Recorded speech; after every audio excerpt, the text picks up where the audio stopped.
Nous sommes toujours sur le Grand Pavois à La Rochelle et nous rendons visite au stand handisport et sport adapté. On a vu aux Jeux Olympiques que tout était possible pour les handicapés. Tous les sports sont accessibles aux handicapés aujourd'hui. Alors, donc moi d'abord je me présente, Monsieur Texier, donc je m'occupe du sport adapté et ma collègue de handisport sur le département. Donc c'est vrai que les activités pour nous c'est pas toutes les activités sont accessibles, faut bien le préciser. Nous sur le sport adapté, on n'a que 3 disciplines qui sont reconnues en paralympique. Voilà. Et pour handisport, je ne sais pas combien exactement. Tu le diras ou tu peux le dire. Je ne sais pas, il y en a pas mal, beaucoup, mais je ne sais pas exactement, c'est vrai.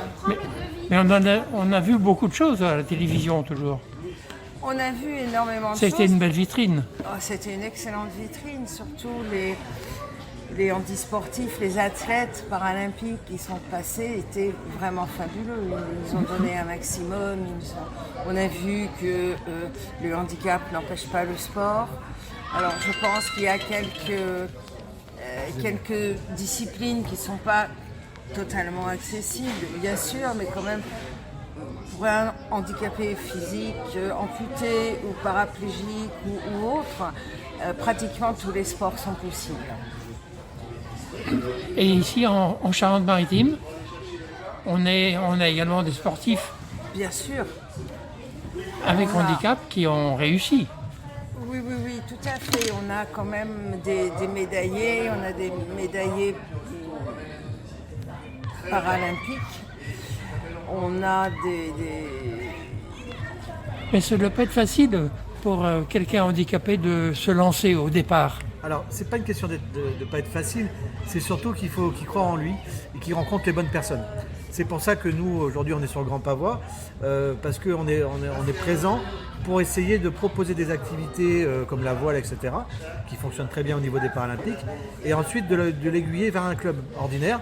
Et c'est à travers cette démarche-là qu'après la personne pourra trouver, on va dire, les moyens humains, physiques, matériels, pour pouvoir progresser. Et après, quand on a une pépite qui surgit d'un club ou des mains, on essaye de tout faire pour qu'elle puisse aller le plus loin possible. Alors c'est vrai que pour nous, on n'a pas beaucoup de sportifs, on n'en a que 7 en France. Malheureusement, on n'en a pas en Charente-Maritime. On en a eu un pendant les Jeux de Londres où il avait fait médaille de bronze en tennis de table. Et puis après, voilà, malheureusement, tellement le haut niveau est tellement difficile, tellement... Alors avec le handicap mental et psychique, c'est compliqué de tenir sur la pression des Jeux, etc. Et souvent, nos sportifs qui ont un niveau physique suffisant ne tiennent pas la pression. Voilà, donc ils sont accompagnés par des psychologues, etc., par des psychiatres, qui l'aident à accepter leur pratique de haut niveau. Et les clubs sportifs ordinaires, on va dire, acceptent des personnes handicapées, ont des possibilités de la... Alors, pour ma part, ils acceptent volontiers. Après, c'est ce qu'ils ont peur, c'est de mal faire, pardon. Et le mal faire, c'est tout simplement, c'est soit ils n'ont pas le matériel adapté, soit ils n'ont pas les éducateurs sportifs formés. Donc nous, derrière, on intervient et si on voit qu'il y a vraiment un réel élan, une réelle envie, c'est de leur proposer des formations pédagogiques pour leur apprendre qu'est-ce que c'est que le handicap et comment on peut adapter leur pratique face à la personne, face à la difficulté. Et ensuite, si c'est du matériel, il existe plein de projets, plein de dossiers à faire pour adapter son club au handicap. Et au niveau de la mer, justement, il y a beaucoup de sports adaptés. Il y a pas mal de handicapés physiques qui ont des activités nautiques, oui, et on propose justement ces jours de salon, vraiment un échantillonnage de beaucoup de bâtèmes nautiques, de ski, pas plongée cette année, mais bon, ils peuvent tout faire. Hein. Alors bien sûr, il faut du matériel adapté, c'est sûr, certains bateaux, des lève-personnes pour transporter du fauteuil à quai jusqu'au bateau pour aider ceux qui ne peuvent pas du tout marcher. Mais maintenant, oui, il y en a de plus en plus des athlètes sur mer. Et il y a également des propriétaires de bateaux qui emmènent des personnes handicapées avec eux. Absolument. Il y a des Ce sont quoi, des associations en général, hein.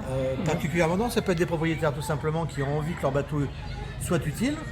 Parce que quand on voit le nombre de journées qu'un bateau sort à La Rochelle, on s'aperçoit que c'est très très peu. Et on a donc des bateaux avec des propriétaires qui sont volontiers, on en a 2 ou 3 ici. Après on a des associations qui elles font des sorties à la journée, etc. Et qui, je précise sur Grand Pavois, sont bénévoles. Et ensuite nous en sport adapté, on a notre propre bateau qui lui tourne tout au long de l'année. Je crois qu'il tourne plus de 300 jours par an, ce qui est énorme. Alors après évidemment on essaie d'adapter le bateau. Ma particularité, ma spécificité, c'est que pour le handicap mental, il n'y a pas forcément d'adaptation au niveau du bateau. Si ce n'est qu'un toilette suffisamment grand. La sécurité. Voilà, un bateau avec, qui gîte pas beaucoup. Et après, c'est plus la pratique du skipper qui va faire très attention à la sécurité. Mais aussi, le but du jeu, parce qu'il faut que ça soit pédagogique, à venir participer aux manœuvres. On peut tenir la barre, on peut tirer les bords, mais on participe aux manœuvres. Parce que c'est pas juste une sortie dans l'eau. On fait pas des ronds dans l'eau. Non. On vient, on participe et ensuite, peut-être que ça donne envie aussi de participer, de partir sur 2 ou 3 jours. Parce que aller 2 heures en mer et passer une nuit avec tout ce que ça peut représenter, les angoisses et tout ça, les toilettes et tout, on s'aperçoit que c'est autre chose. Donc, vous voyez, tout ce que peut apporter la voile, c'est avant tout, c'est un panel riche de difficultés, mais aussi de déficiences. C'est que, quel que soit votre handicap, on s'en fout, physique, mental, etc., venez nous voir, ça coûte rien, et après, nous, on vous proposera des activités, et puis au moins de discuter. Absolument. Voilà. Donc, on est là et on vous attend. Merci. Bon Grand Pavois.